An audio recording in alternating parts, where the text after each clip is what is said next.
God. Oh. Stephanie, take these salt and vinegar chips away. I'm going to keep eating these through the whole damn recording. Oh, I love those things. Okay. It reminds me of an old Sinbad joke, actually, where he said he wanted to go on a diet, and he went to the store and he bought Nutri-Chips. And the key to Nutri-Chips, when he read the directions, was, okay, every day just eat one chip.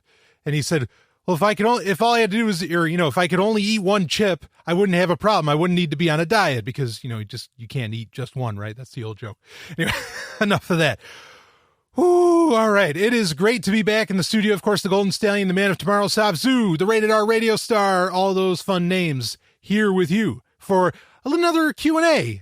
In fact, I've been tentatively calling them, your questions, Brian's answers. And, obviously, oh man, my lips are burned. Obviously I'll admit it. It's a riff on, my personal favorite, podcast, that being Security Now with, Steve Gibson on the Twit Network. Of course, Security Now is the one episode that you can download completely independently. Like if you really had a big issue with the Twit Network, you would be able to get Security Now completely on its own anyway by going to grc.com, which is Steve Gibson's website anyway. But he does Q&A episodes here and there, and he always calls them, your questions, Steve's answers. So this is your questions, Brian's answers. How about that? I really should not have eaten those chips. But we've got quite a few to go through here. And of course, this is for Patreon subscribers only. And I want to thank everybody that is donating. There are still more people coming on board as Sovereign Tech patrons or Sovereign Tech subscribers, as I'm also tentatively calling them. I may come up with like little ranks based upon how much you donate. I mean, not that I'm one for hierarchies, but I think that's kind of fun. And of course, if you want to up your donation amount every month through Patreon, please, by all means, don't hesitate to do that. And understand that Patreon I only do monthly. There are lots of shows like Sword and Laser and some others that they do per episode, and they get like $2,000 per episode too. Holy fuck. I'm not expecting that. I mean, it'd be nice. I'm not expecting that. But I only do monthly because it's a varying amount of content that I will put out every week. In fact, right now, I think I might be doing 2 episodes of Patreon content this week. Just this week. It won't be that way every week. Sometimes it'll be significantly more. But anyway, if you want to up your donation amount, please don't hesitate to do so. I've already had some people do that. Thank you so much for doing that. That means the world to me. And of course, there will be a regular episode out this week, and it all should be in studio again. We had the lovely and hyper intelligent Dr. Stephanie Murphy and I had a bit of a situation that we were going through. A family situation that we had to deal with. We talked more about it on this past week's Sex and Science Hour. But anyway, no need to go into details on that. Thank you so much for being a Patreon subscriber. Let's get into the questions, because this is what it's all about, is Q&A. And I've got some of these are actually, or maybe I'll open up with the first question. The first question, I'm going to have it be, no, I'll make that the second question. But I just want to warn you that the second question that I'm going to bring up is directly related to episode, is that 185 or 186? The latest episode of Sovereign Tech from this past week. I believe that would be episode 186. And so, well, anyway, I'll save it, for that. But yeah, it's going to get into the more wilder realms of things that I talk about, though grounded in some degree of science. Anyway, this week's question the first question I want to get into has to do with, well, I'll read the whole thing here that somebody sent in. And again, if you want to use, this makes things really easy for me, and I respond as soon as I can when I get these in. If you want to use the Patreon messaging service, or even the comments, you can use the comments section on Patreon if you want to do that. There's the private messenger on Patreon. I use that, when people ask me questions through that, I generally, because I know you're a Patreon subscriber, I want to get right back to you. Okay. I want to show you the value for value. You're showing me the value. I want to show you the value. It's nice little symbiotic circle there. But anyway, this came through the Patreon Messenger. Hi, Stallion, Patreon subscriber here. Recently found your podcast via Brett Venat at School Sucks, and I'm a huge fan. I want to address that real quick. I am so honored. I know I've turned a lot of people on to Brett's podcast, and I am so honored that a lot of people have been turned on to Sovereign Tech through School Sucks, through Brett's podcast. It is, in my opinion, as far as shows that have to do with personal freedom, it is the single best podcast out there. It's not my favorite. My favorite's Security Now, and there's other stuff I listen to more ahead of time, but I listen to every single episode of School Sucks.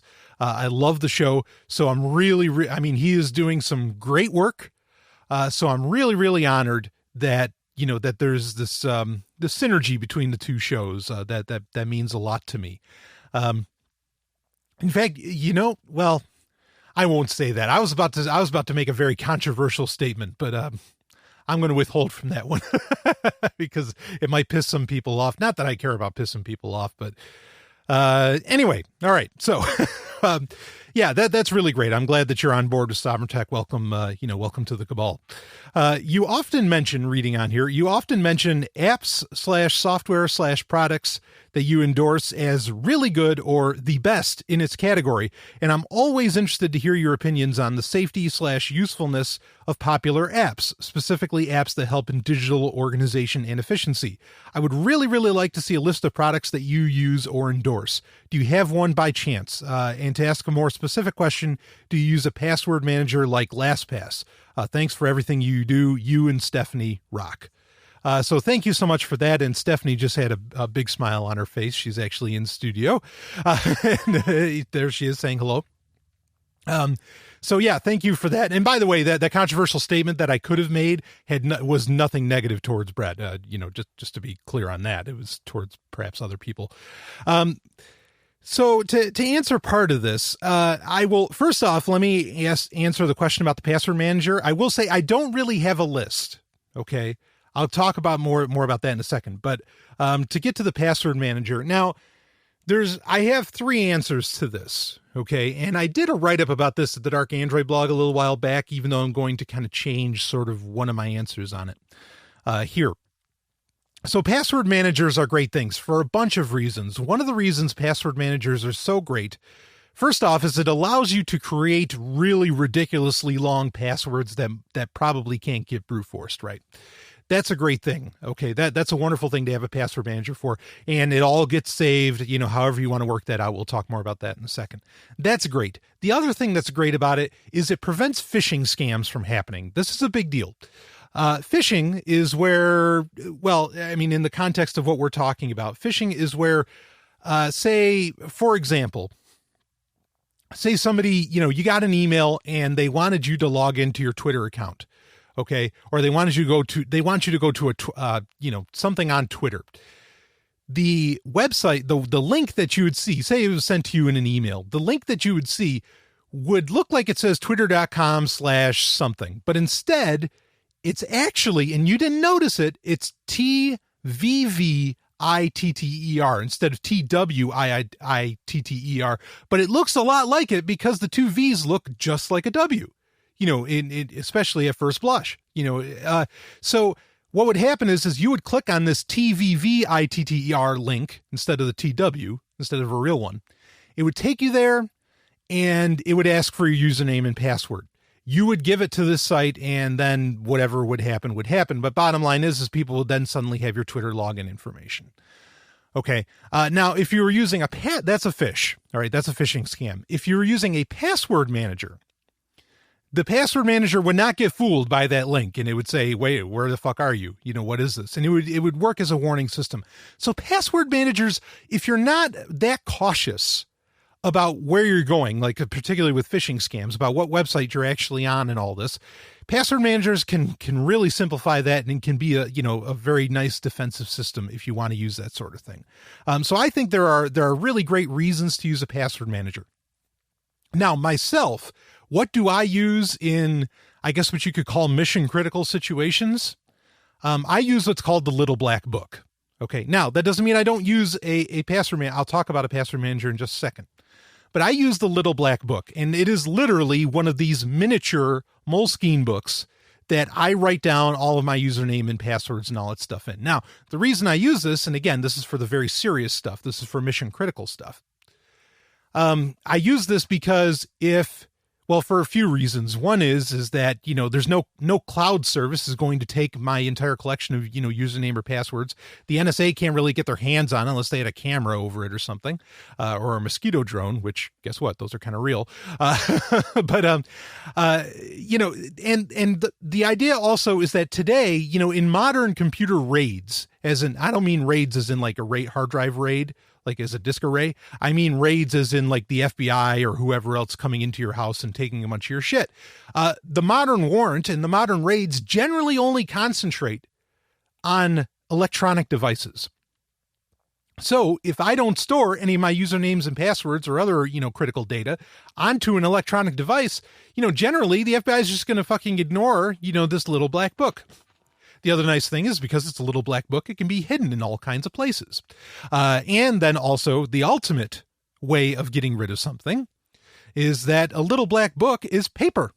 And so if somebody came after it or someone tried to grab it, it's very easy for me to either turn the stove on or, or grab a lighter, whatever, and up in smoke goes all my username and passwords, and no one is ever going to get them unless they can read my mind.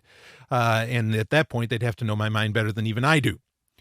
So the little black book is like the ultimate in paranoia, but I think it's paranoia well-founded. Okay. Now I'm being extreme. The average person, especially when you're in this mode of productivity and wanting to get shit done, like, just like normal productivity stuff. I don't know, writing blog posts or, doing all this various crap, or even making podcasts and things like this. You don't need that level. You don't need anything like that. Okay. So there's another option that I recommend. And then there's a third option that I'm going to bring up. The other option is KeePass. It's KeePass. Okay. KeePass it's a password manager, but it doesn't have to be cloud-based. You can use it and everything gets stored right onto your right onto your PC, right onto your computer.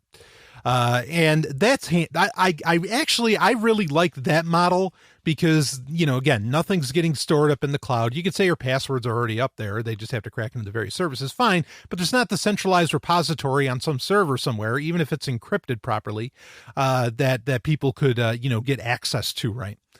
So KeePass is a really nice hybrid solution. It's the step between LastPass and its ilk and the little black book. It is the in-between road. So that's something you might want to consider. But KeePass doesn't work so well cross-platform. And somebody tweeted at me about what I recommend as far as a password manager this week too. So, and this is the recommendation I made to them because they were looking for something comparable to LastPass. They weren't looking for, a more paranoid solution. They weren't looking for something that was a little, I don't know, that wasn't exactly like KeePass or whatever, that didn't follow that model. So what I recommend is NPass, ENPASS. I'll put a link in the show notes for that.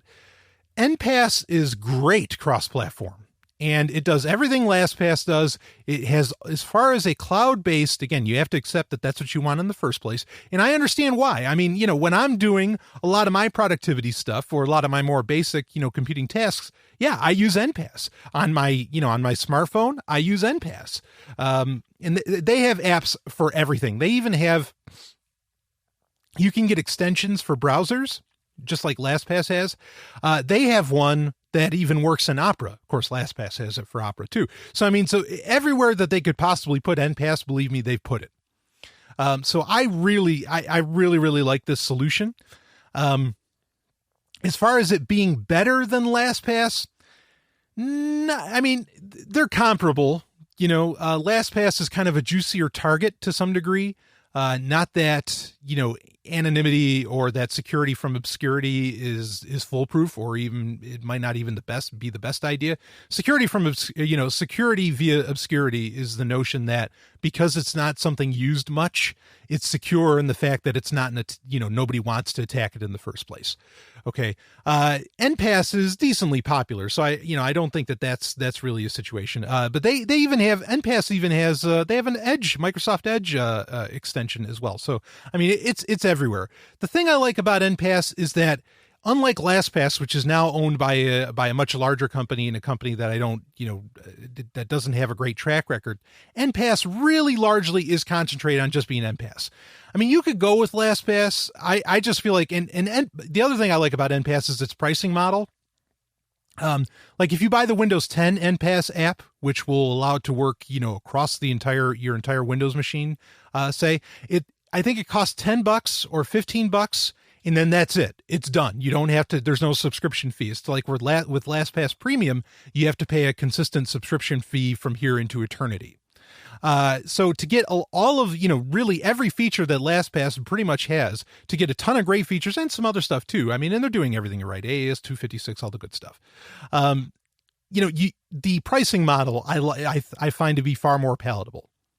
And again, I just like the fact that, that it does so well cross-platform, as to where some of these other password managers, you can get a very inconsistent experience across browsers, across operating systems, across, iOS or Android smartphones, whatever, across all these different things, you end up with a different experience. So I like the fact that NPass is very, like the updates are frequent, and it's got all the right moves. So that's what I recommend as far as NPass goes. There was a big scare this week over LastPass, but come to find out it was actually an old story, and somebody just picked up on it and they reported it like it's new. And so obviously the news feeds all, copied what one story said, and nobody actually bothered to do any fact checking. So I'm not saying LastPass is bad. I'm just saying NPass does a couple things a little bit better, in my opinion. One of them being the pricing model. So that's my opinions, on all of that, as far as what are the best password managers to go with. I really do. Again, the little black, it depends on what level of paranoia you want to go with. And that leads into the second part of this question, is that, when you're talking about productivity, because initially the emailer asked, and I'm going to make one of these lists, the list that he asked for, like, what do I use? What is my get shit done list? What is like my software loadout on my daily driver of a computer or a smartphone and all that? I think that'd be a fun list to make. And I will be making that available.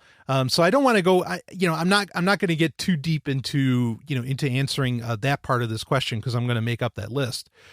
But for digital organization and efficiency, I got to tell you, so to explain this, like if you go to darkandroid.info, if you go to that website, that is the bare bones of paranoia. And I don't mean to use the word paranoia as any kind of pejorative. Okay. That is the bare, like, this is what if you want to, or at least is the best anonymity and privacy that you can achieve. These are the apps you want to use. Don't use much else.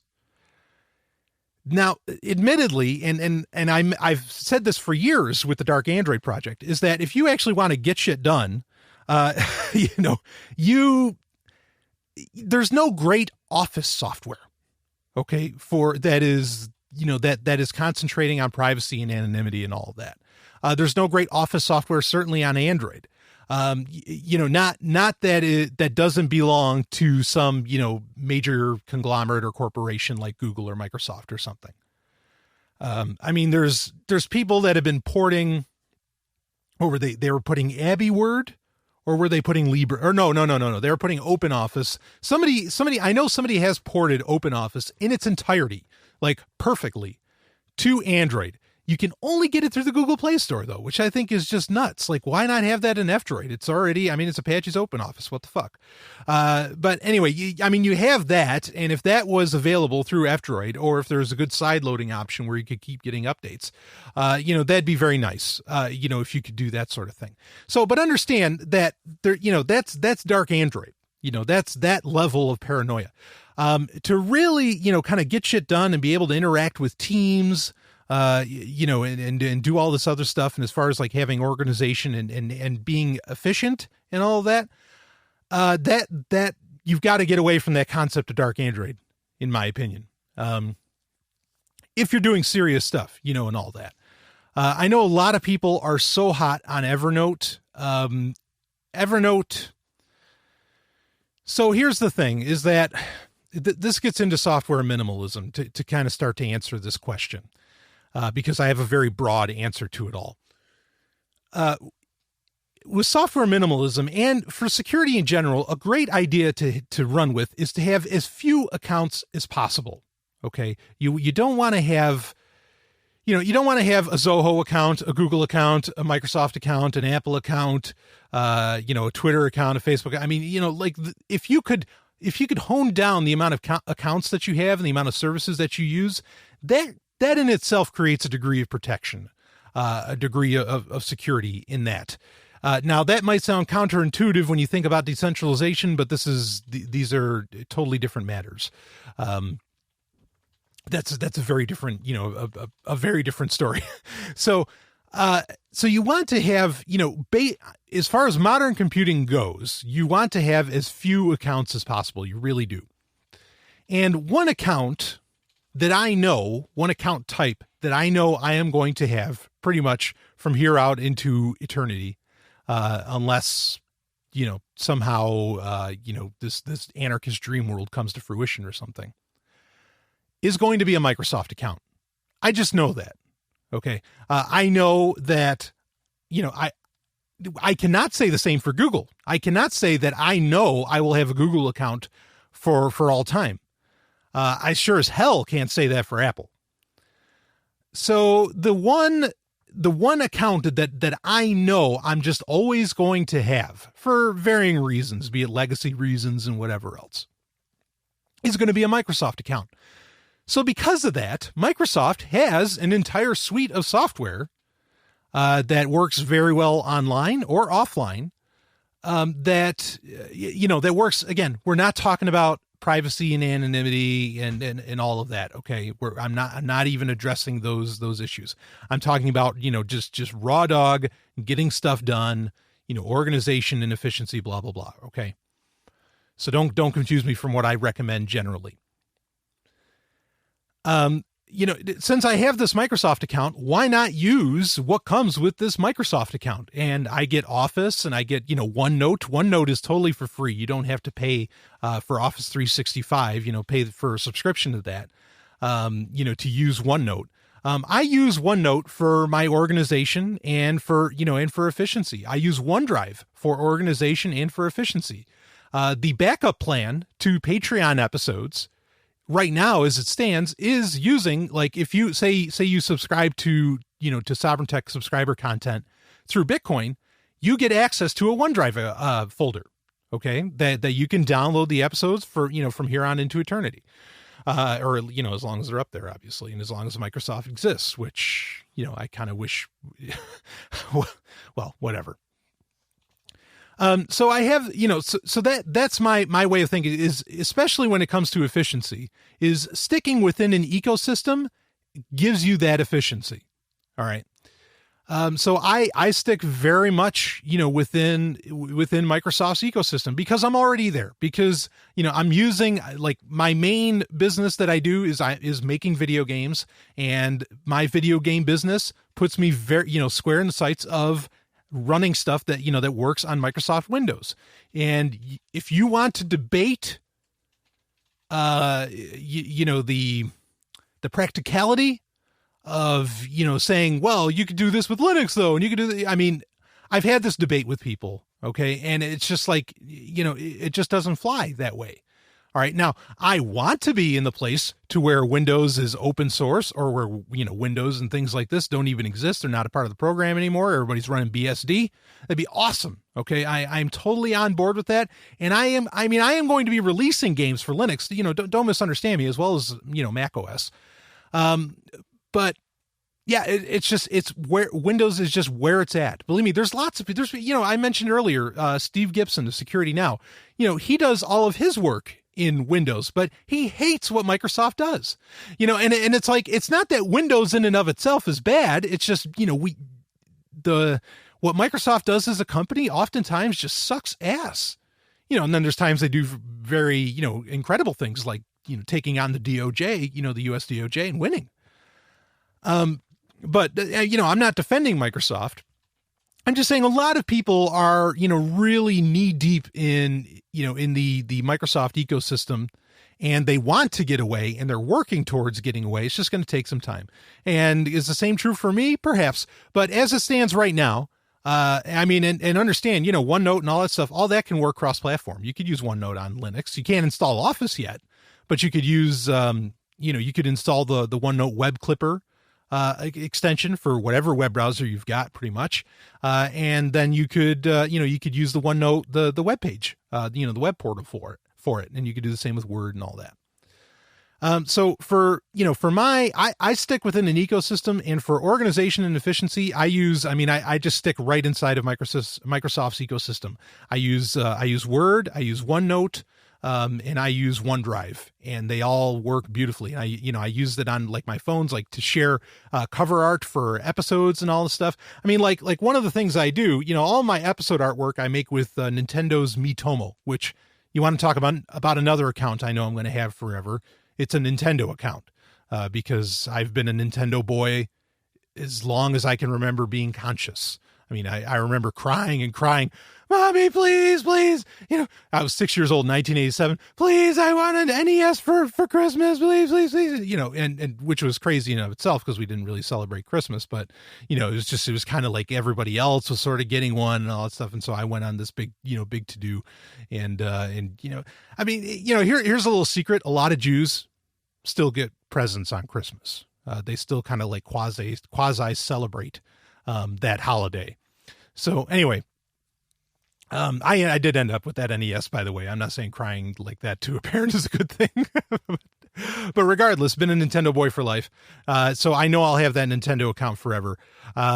So anyway, I use Miitomo to make all of the show art for every episode, for Sexton Science Hour, for these Patreon only episodes, for Sovereign Tech. And so, all I do is I make it on Miitomo, because you can't run Miitomo on a PC unless you're using Remix OS or something. But I use Miitomo on my smartphone. I make it. And then, I upload it to OneDrive, and that instantly shares onto my OneDrive folder on my laptop. It's literally seconds, and I can just work from there. So, that's sticking within an ecosystem. I'm not saying that's how I want the world to work. I'm not saying that that's the best way that computing should work, blah, blah, blah, blah, blah. I'm just saying, if you are doing business, if you want to organize, and if you want efficiency, sticking within an ecosystem is really the way to go. I know some people might be shocked by me saying this, but that's just, that's the reality as it stands. I hate it, but that's the reality as it stands. So that's how I get things done. And you understand too, I wear a ton of hats, I really, really do. And some of those hats require me to use certain pieces of software that normally I don't know that I'd use, including Office, Line, and, just some other apps out there. So, there you have that. I will make a list though of what I actually use and for what. And if you have as a Patreon, subscribers, if, as patrons, as they're called, if you have specific, like, what should I use for this, go ahead and ask me, but then tell me also, are you wanting to, are you still wanting to have that privacy and anonymity? How serious is this? And then, because then there's different answers, you know what I mean? For the average person, like, Google Docs works great, right? But if you're wanting to be, more on the QT, well, then, you have different answers you want to go with. You want to be using like privatetext.com or something like that. So anyway, that answers that one. I thought that was just a great email, and I really, really appreciate it. Now, the second question, or, that question, that was first question that had two parts, but here's the second question. This is where I said that I was going to get into the strange. This past week, episode 186 of Sovereign Tech, I talked about, I did a sequel to the whole topic of enhanced humans. And during that, and also it's kind of the end of the conversation in many ways for me, unless a very specific story comes up in the future. During that, I mentioned that I was reminded of the movie Man of Steel, as in the Superman movie, which I thought was just a great fucking movie. Like so good. Which, by the way, I also, for those wondering, I think I got some people asked about this. Did I see Batman versus Superman? I saw the Ultimate Edition. I did not see the theatrical. I thought the Ultimate Edition was a fine movie. I thought it was great. Gal Gadot was pretty good. Full disclosure, as a I think I said this last week, maybe in the last Q&A special, or maybe I said it during the show during Sovereign Tech last week. If you cut me, I bleed comic book ink. Like, I mean, that's just it's in my veins. Okay. Comic books are such a core part of me. I want, one of the big things for me with any movie, with anything, is fidelity. Okay. Meaning, how does this new venue, new format translate the original work? That matters to me. Doesn't have to always go with that. It can work fine. I mean, you look at, for case in point, to where something may be vastly different, but still incredible and still totally relevant to the source material. Look at Dune, okay, the book Dune from Frank Herbert. Now, look at the David Lynch or Alan Smithy or the Spice Driver, which is my personal favorite version of the film. Look at the 1984 Dune, right? With Kyle MacLachlan and all that. That the book and that movie are really kind of very different animals. They really are. But the movie's great. Like it's one of the best movies ever made, in my opinion. It stands so high above just about any other film. There was a time in my life where I considered it number one. That slot is held by other films now. But just phenomenal, that movie. But it's not the book, but so what? It's great for what it is. And it actually helped visualize a lot of what was in the book. So there's cases where, not following the source material perfectly and kind of doing your own thing can actually work out fine. And that's okay. But with comic books, there's one area, and I hope people know, look, I hope people recognize I am far too conscious of, really societal mores and issues that I think are bullshit. I've gone so far as to describe myself a feminist, often enough. Okay. To know that I'm really not being sexist here. I don't like, this isn't actually the topic I wanted to get into, but I think you might enjoy this. So I'm going to talk about it. I don't like the fact that most of the time that a female comic book character gets translated to film or to television, that they don't have, I'm serious, that they don't have massive breasts. That actually ticks me off. I don't like the fact, and you have to understand now, the argument can swing both ways on this. I'm not saying that the people can't act or that people that have come in and they don't have, because most female characters in comic books have large breasts. There's a reason for that though. And it's not inherently sexism. In fact, and I'll prove it to you, because a lot of people make that claim and they're dead wrong. All right.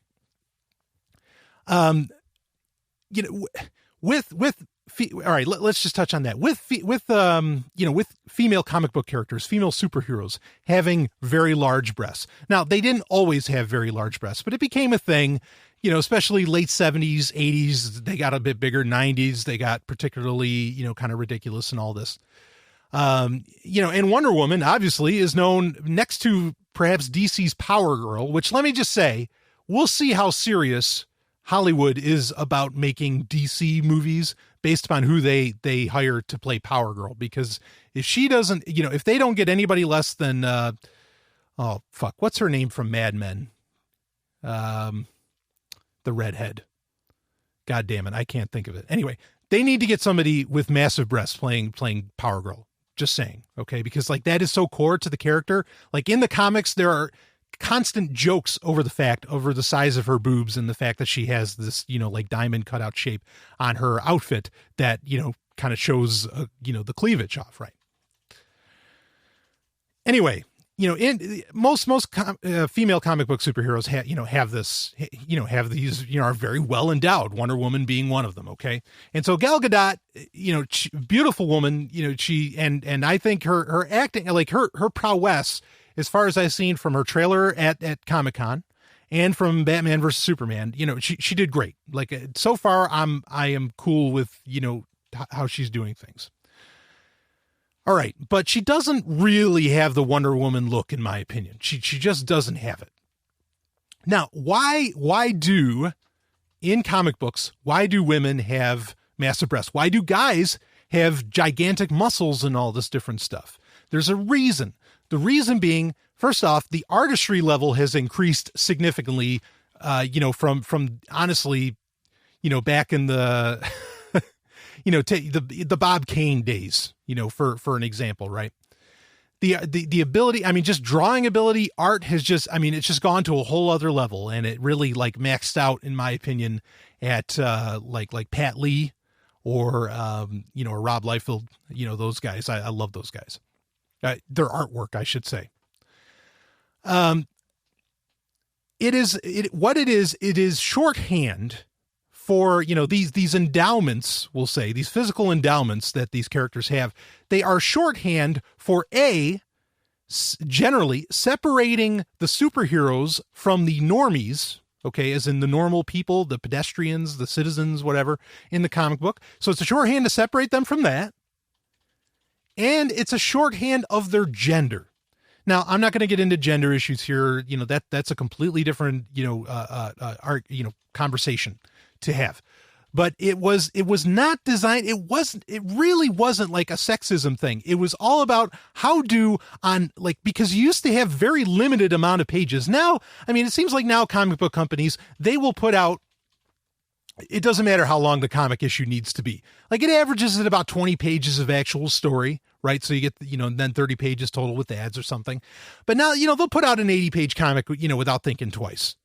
They'll extend it. They'll add in pages without thinking twice, and they'll do, you know, 2-page, you know, bifold beauty shots in comics today, which that used to be a really rare thing. It used to be a very clever trick, was like to get attention to something. Like, I remember when Superman finally came back after the Death of Superman story arc, and then they did Reign of the Supermen and all that. When he first came back, after, you know, dealing with Hank Henshaw, the cyborg, and, you know, the engine of Coast City and all this stuff. And, you know, the Eradicator like jumps in front of him, and the Eradicator's powers transfer back to Superman.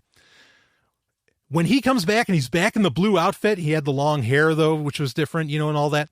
They did a bifold. They did a 2-page spread because it drew attention to say, here is the glory. Here is the victory. This is it. We're back, baby. Now people do two-page spreads, as in where, you know, it's 2 pages of the comic book are one, you know, is one single action. Now people do that willy-nilly. They, you know, that's also something that's kind of lost, that narrative trick. You know, just like how, you know, Alfred Hitchcock would pull off all kinds of narrative tricks, you know, with movies. People had narrative tricks with comic books as well. They had very much to do with the visualization of them. Anyway, so up until recently, you were not, you know, for varying reasons, you were not allowed to do a lot of these, you know, big shots. And certainly webcomics has also changed this significantly, okay, to where, you know, you don't have to worry about pages anymore.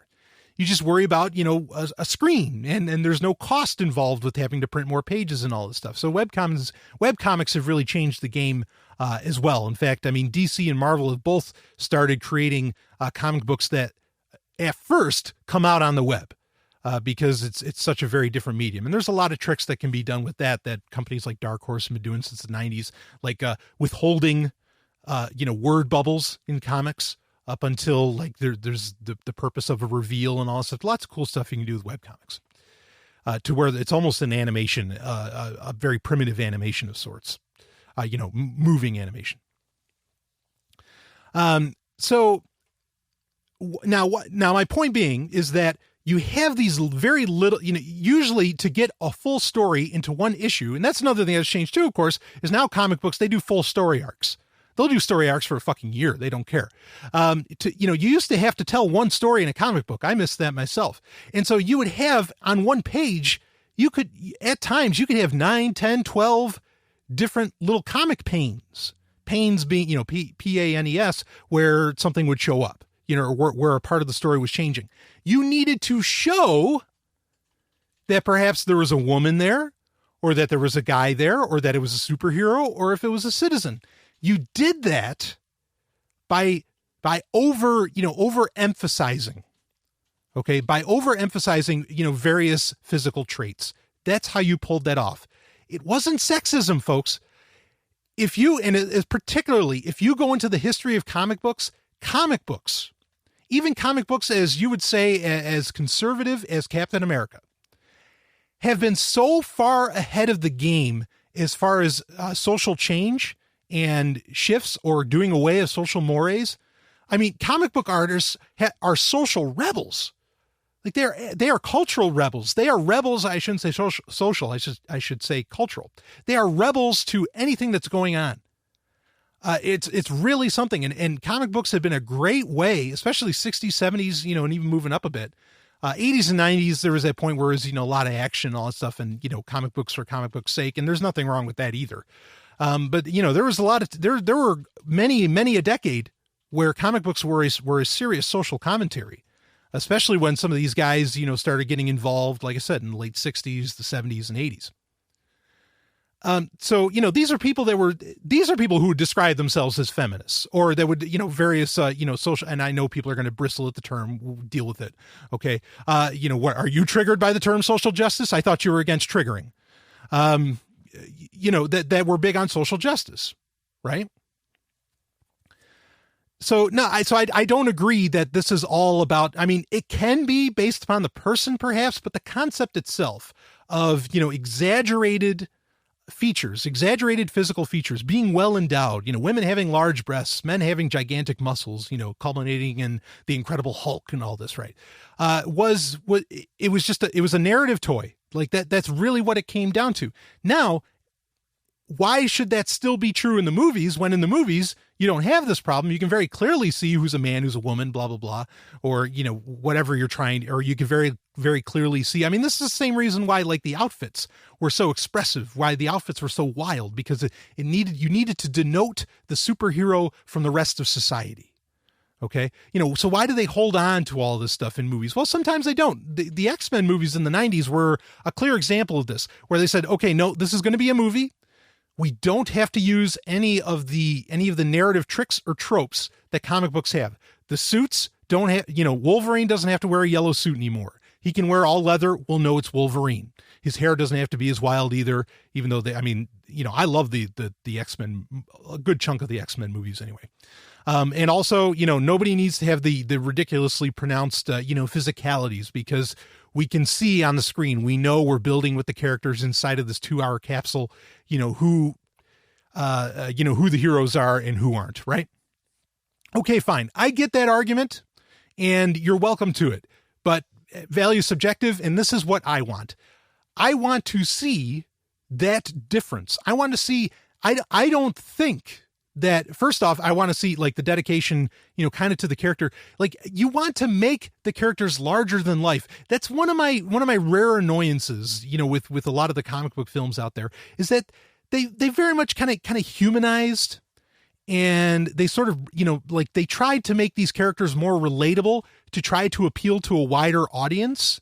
So it's not so crazy, not so strange, right, for people to experience. In fact, it's interesting that now that we're in phase 3 or phase 4 of the Marvel movies, now we're finally getting a Doctor Strange film. Why? Because if you showed that, if Doctor Strange came out, like, say, right after Iron Man, people would be like, what the fuck is that? And it would have been a flop, because it's just too weird for the average person. So here's my problem, is that a lot of the getting rid of narrative tricks that exist within comic books, like well-endowed bodies, is the only reason that they're doing it is to appeal to the masses. Folks, as a fan of these properties, as somebody who wants to see them come to life, I don't give a shit about everybody. I don't give a shit about the mainstream, about the masses. If they didn't like Wonder Woman back when she, as a comic book, I don't give a fuck if they care about her as a movie. That movie's for me, baby. At least in my opinion. That's what it should be for. But, they can't do, $200 million opening weekends if they just try to appeal to real fans, right? So I think the reason for getting rid of a lot of these, narrative, tricks or strategies, it has nothing to do with sexism. I mean, and it just has to do with trying to appeal to a wider audience, perhaps. And even though, I mean, one could argue that, if you have, I don't know, somebody playing Wonder Woman that has 38 double E breasts or something, like how that wouldn't attract, a massive group of people, I don't know. I mean, you'd think it would, but regardless, they're not getting rid of these, a lot of these things within the comic books for very good reasons, in my opinion. And it ticks me off. And I mean, look, you can get Linda Carter to play Wonder Woman. I mean, not now, but back in the 70s, you grabbed Linda Carter. I mean, I know people think that like those 70s and the, 60s and 70s, like comic book shows, like particularly Green Hornet, Batman 66 with Adam West and Wonder Woman with Linda Carter and all that somehow they were like really cheesy or kind of ridiculous. No, man, they were sexy. In fact, we're just celebrating the 50th anniversary of the original Batman movie coming out, the 66 one. I mean, it came out after 66, but anyway. I mean, they were so sexy. Those were, I mean, yeah, they were kind of ridiculous and the stories were a little pedestrian, but that's because they were comic books and the comic books weren't exactly pedestrian, but I mean, there's only so many ways you could translate it to TV and get past, the studio execs and all of this. But I mean, they were purposely made, that's my point, is that the people that made the Wonder Woman TV show back in the 70s, they knew they're like, this is what Wonder Woman looks like. This is a part of Wonder Woman. I'm not being sexist. I'm not saying that everybody has to have massive breasts or something like that. I mean, that's not what I'm saying at all. I'm just saying that there is an association, there is a purpose, there's a grander purpose for that goes beyond any kind of sexiness. Okay. It has to do with making these characters larger than life. It has to do with, bringing them to the next level, to separating them from the normies. Okay. And I mean, and even if it is for the sexiness, okay. So what? What the hell's wrong with that? So anyway, I went way off on a I went on a side tangent there. What am I looking at for time? Maybe I'm only going to get to, holy shit, we're almost at an hour. Stephanie, how are we doing? Are you doing okay on time? Are you like have I got 15 minutes? Yeah, you can go another 15. All right, 15 minutes. Okay. Oh, crap. Give me 15 minutes. All right. So you're hearing this live, folks. What I said didn't get recorded. It's only in your ears. Yeah, it's only in my ears, but I mean, they might have heard it through the, fuck it, we'll do it live. All right. So 15 minutes. Here we go. I was going to get to some other questions. Looks like we're only going to get to a couple this week, but I think that's fine. So what I wanted, speaking of making characters seem larger than life, and perhaps even alien, which is another aspect that a lot of these comic book characters aren't human. So why would they have average human, features? Let's build them up. Superman being a great case to where, as soon as Superman could get bulked up, the artist started drawing him that way. And it made sense because he is Superman, right? Anyway, so I talked about, with the Enhanced Humans segment on Sovereign Tech last week, I talked about how what's going on with, with the idea of genetically engineering humans and all this stuff could end up in failure. And I said, it reminded me of Man of Steel, where in the beginning of Man of Steel, you see Krypton and you find out that everybody had been purpose built on Krypton. And this led to various revolutions and violence and all these different problems, right, on Krypton. Now that's fiction. That doesn't mean it's proof for what's going to happen today, but it's an example, that can kind of highlight what I mean. So that was my problem with genetic engineering, is that especially when you have centrally planned systems like government and other versions of authoritarianism, where humans could end up being like kind of purpose built, and we would lose a lot of the beautiful kludginess, a lot of the beautiful randomness that comes with humanity. That really is what has propelled humanity forward and allowed for these, massive leaps in logic that, allows us to go from stone knives and bearskins to computers. So purpose-built humans, I don't agree with that anyway. And so I said, when I talked about that, because that's, that was the secret to Superman, is that he was the first, physically born. He wasn't born in a test tube, and non-engineered, genetically engineered, baby on Krypton in like 1,000 years or something, if you remember the narrative from Man of Steel. So in that I said I could get on a side tangent in the episode 186 of Sovereign Tech, and I didn't. But I'm going to get into the side tangent now. And that is that, and if you haven't seen Man of Steel, here's a great reason to watch it. If you have seen it, here's a great reason to watch it again. If you look, and it's particularly in the beginning of Man of Steel, that's the best part of the movie, in my opinion, is when they're showing off Krypton. The Superman stuff was good, but showing off Krypton was amazing, and having Russell Crowe playing Jor-El and all that, that was awesome. Look at the technology in Krypton, or, on Krypton. You'll notice something very strange. There isn't a whole lot of interfaces. There aren't much in the way of screens, not screens as how we think of them. What the technology shows off, and this is really something, because I've talked about this before on Sovereign Tech, it was a path not taken almost 200 years ago, or 150 years ago, whatever. But you never nobody ever really thinks about it. What you don't see, and I've never listened to the director's commentary or anything to see if what they had in mind when they did this, because this was really unique what they showed off. All the technology was based on magnetism. This was so cool to see on Krypton. As in, when they showed something on a screen, what you saw was, it was kind of a 2.5 dimensional. It wasn't totally 3D, though it could be, but you saw a 2.5 dimensional is where it kind of popped out a bit. Representation based upon, what looked like little magnetic balls. Okay. And this is how actually e-reader technology, this is how e-ink screens on e-readers work, is that it's a bunch of little metal balls that the magnets get reorganized and it ends up displaying something. Okay. So what they did is they kind of took the concept of e-ink and just, they just went large with it. They just went all the way. They put it on steroids so that it could display anything and everything. And that's how you interacted. It even created buttons and everything. It was so cool to see that. Now, why that was so cool to see that, this is the side tangent I wanted to get into, is because there was a time, the time before electricity was, the thing du jour. Okay. There was a time where magnets were potentially going to be used as the next leap in technology, as in, think steampunk, right? So with steampunk, you think about, the basic concept is you add steam to everything, anything you could think of, even the internet or whatever, you just add steam to it. And then you end up with steampunk, right? You have it operated, through steam powered technology. Okay. As to where right now we live in a electrically powered world, right? Even if it's solar panels and all that shit, we're dealing largely with an electrically powered world. The third, so you add steam, and a lot of people have dallianced with what a steampunk world, a steam powered world would look like. That's a whole popular genre on its own. But the one that people forget, and that was absolutely being developed, and there are others too, was, a magnetically based world, to where all of technology would be based around magnetism and the use of magnets. And I mean, it's electromagnetism, so there's still some degree of electricity, obviously involved there. But I hope you get my point.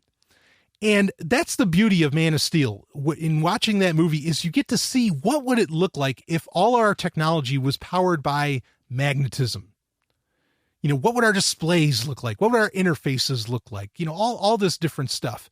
And I mean, even the propulsion drives, we didn't go in. It didn't go into this. The movie didn't go into it, but I mean, who knows how much of that was powered by magnets, but it was so unique to see. People completely forget about that design language. And it's actually pretty functional, because usually you end up with what's known as cinemagenic systems, like Minority Report is cinemagenic, to where it's a system, it's not practical at all. It's just meant to look good on camera. I feel like a lot of the UI and the UX, the magnetic based UI or UX in Man of Steel, is totally practical. I don't think it's just cinemagenic. So it just really, really cool. I was so impressed by that. And so people were wondering what the side tangent was that I was going to talk about. That was the side tangent when I brought up Man of Steel. I was going to say, this is the movie, and the only movie I can think of, where you get to see what a world looks like that is powered by magnets and not by electricity. And it looks so cool. It's very exciting. I mean, it's all very monochrome as well. which makes sense because everything is just effectively, little magnetic balls and all this stuff, right? Just getting reformulated and reshaped to do whatever function you need. Of course, much of that obviously is being done through some degree of electric current, right? But, if you're going by physics, that's how it worked. But I mean, maybe there's other possibilities of doing that. It may not necessarily have to be electric current because I mean, that was the concepts done in the 19th century with magnetism, was that there was ways you could make, all this kind of wild stuff just by using, the effect of polar opposites on magnetism, and all this.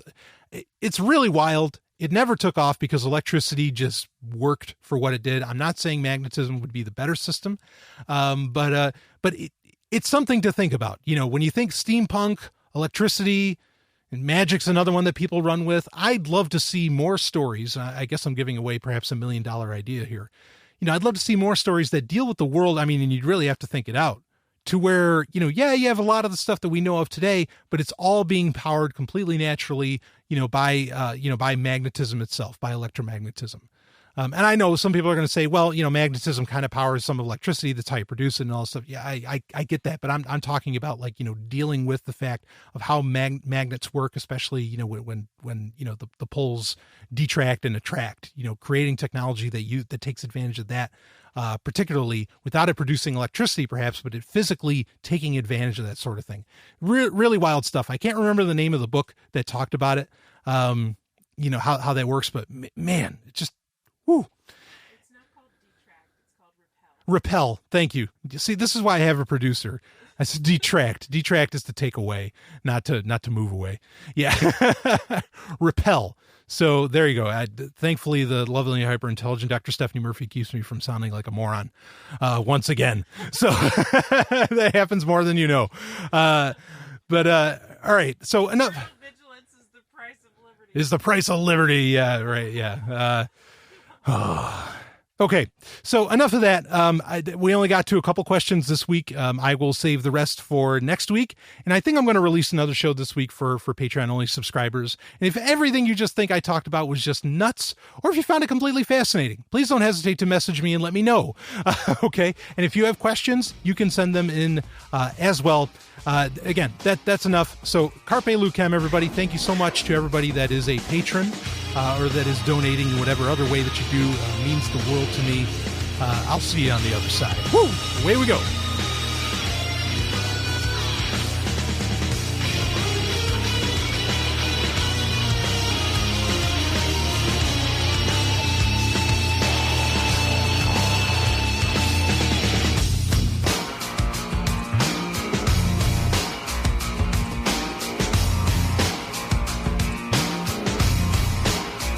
You just experienced Sovereign Tech. Go to sovereigntech.com, that's SOVRYN tech.com, and connect with us there. Find links from today's show and catch our podcast feed. Sovereign Tech is copy heart. Copying art is an act of love, and love is not subject to law. So please share the show however you like. Welcome to the evolution.